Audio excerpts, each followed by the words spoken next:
Over a Thousand Hills I Walk With You by Hannah Jansen.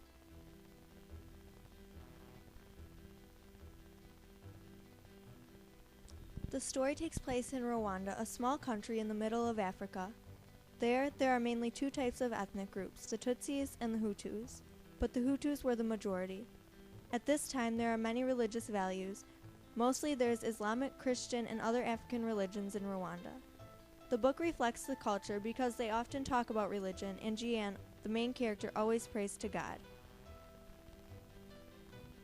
Throughout the novel, you can also see the social and political culture, because these conflicts caused many problems during this time period, leading up to the 1994 Rwanda genocide. This genocide began on April 6, 1994, when the Hutus began killing the Tutsis. It lasted for 100 days, and in the end, it left about 800,000 Hutus and Tutsis both dead.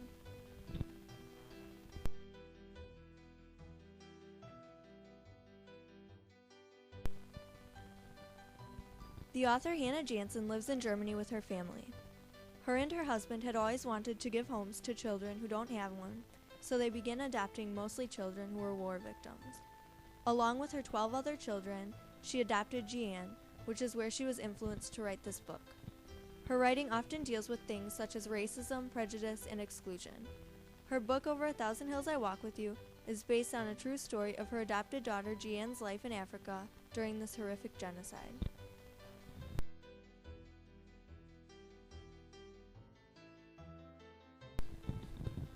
All of the characters in Jeanne's family are based on real people and real events.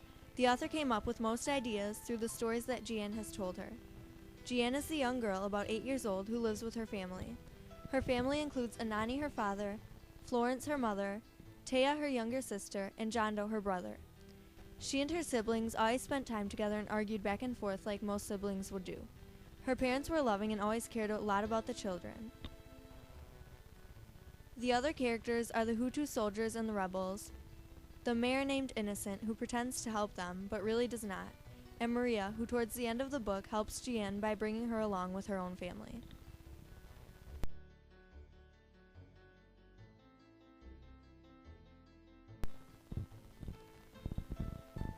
Some people had fallen on the ground where he parted the crowd, and the space suddenly gave a view of a troop of soldiers who'd appeared out of nowhere. With rifles pointed, they moved in and began encircling the crowd and driving it in the direction of the community center. When some people ducked to try and break out of the encirclement, shots came from all sides.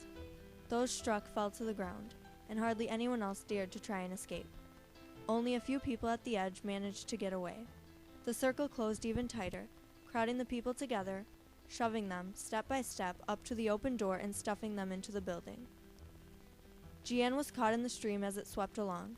She struggled against it, stayed behind a little, and got to the edge of the crowd. But then she had the soldiers close behind her, and there remained no choice but to follow the others. So she was pushed into the building, one of the last ones. She could only hold on to one thought. She had to get out of here, right away. The building swallowed people. A man-eating building. The door opened. A soldier shoved a woman in front of him. The barrel of his gun pointed at her neck.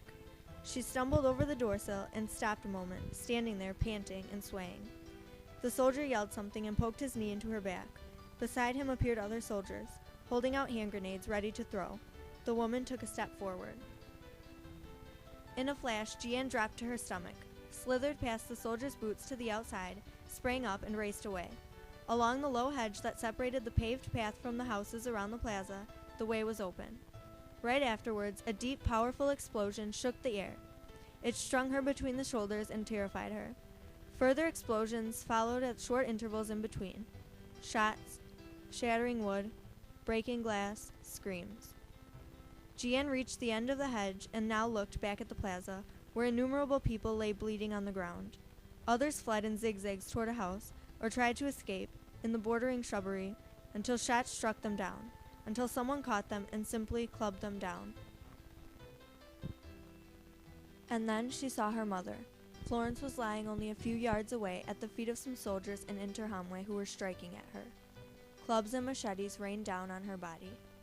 Feet were kicking at her, over and over again. Obeying an impulse, Jeanne was about to bend over the hedge and run to her mother, but a soldier was coming toward her and blocked her way. Jeanne spurted away. Looking back for a last breathless moment, she saw Florence raise her hand as though she wanted to stand up. The club blows followed that movement, and they did not miss their target.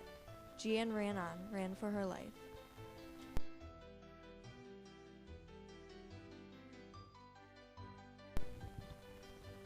The book begins with Jeanne living a happy and typical everyday life. She always wanted to play, and like most children, often argued with her siblings. She didn't really have any big worries, especially because she was only about 8 years old. After a while, her life begins to turn upside down. The events in their town begin to put them in great danger. The Hutus and soldiers are now out to kill them. They are forced to leave their home and hide somewhere else, and then they are taken to a community center, where the mayor tells them that they will be safe, but he betrays them. Her father tries to return to their home, but he finds it burned and destroyed, and all of their belongings were being stolen. He returns to the community center, and along with many other Tutsis, they begin to get shot at, and several people are killed, including Jeanne's mother. Her younger sister is also lost in the crowd. Jeanne, her father, and her brother manage to escape, and they face struggles along the way. They end up hiding in a field with a couple of other men. Some soldiers come and take her father's belongings, and since one of the men had nothing to offer, he killed him right in front of her. They leave the field, and when they almost get caught, a young boy tells them where they should hide in a house. But soldiers see where they go, and the family is caught anyways. Her father is killed, and she watches her brother get killed as well. She is alone and has no one else to turn to.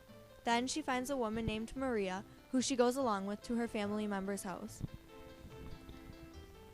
After many struggles throughout the rest of the book, the war is ended and Jeanne ends up being a survivor. She is then taken to Europe and adopted by her mother, where she begins a brand new life.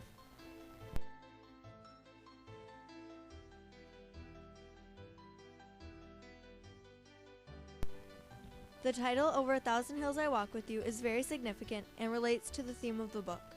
Rwanda is often called the land of a thousand hills, and along with that, the hills symbolize the struggles that Jeanne had to make it through, and the struggles that her mother will help her overcome. It goes along with the fact that no matter what, you can always still have hope.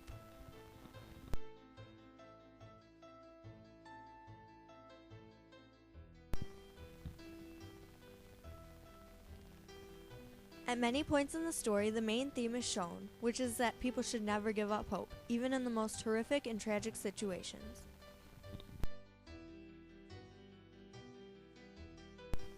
This is represented many times, for example when Jeanne watches the man get killed by the soldiers right in front of her, or when she loses her entire family and watches them get beaten to death right in front of her eyes.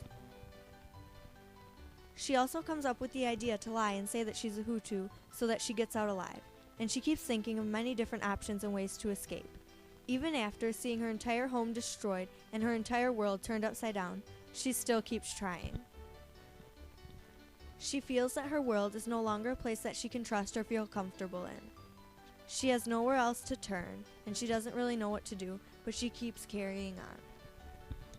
Being that young and still having the ability to carry on, after losing her home, her entire family, and her whole life, should inspire readers that they can have hope to overcome any obstacles in their own lives. On the last page of the story, the author writes, "A girl is sitting in a huge airplane. She is flying for the first time in her life, for she is on the way from a tiny little country in the heart of Africa to Germany, on her way to us. From now on, there will be many first times. The first time on a bicycle, the first time in a swimming pool, the first time eating black bread, the first time on a horse, the first time in the snow, almost as if she were a newborn. She doesn't know anything of us yet. We know nothing of her. A time of struggle still lies ahead of us, a struggle for her right to be with us, and a time of getting to know each other, until she knows that she belongs to us. But she is already on the way to us, and it is certain that we are going to meet. It has to be so, I maintain. It is this that sometimes allows me to still believe in an act of providence." This also represents the theme of having hope. It lets the audience know that even through tragedy, there is hope, and a deeper messages can still be found in real-life events. Jeanne survived, and now, after everything she has gone through, she has the opportunity to start a brand new life in a brand new world.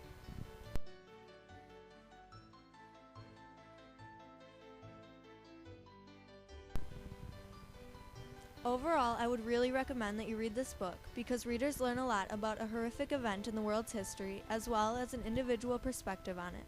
They are able to see things very well through Jeanne's eyes because of Hannah Jansen's great work. She uses very interesting techniques that bring her writing to life and allow readers to better understand and feel what was happening. Overall, there isn't much that needs to be improved because she puts so much thought into everything that she writes, and she has her own unique style to tell the story. Even though it was written in a different culture than America, it is still a very important and eye-opening story to read.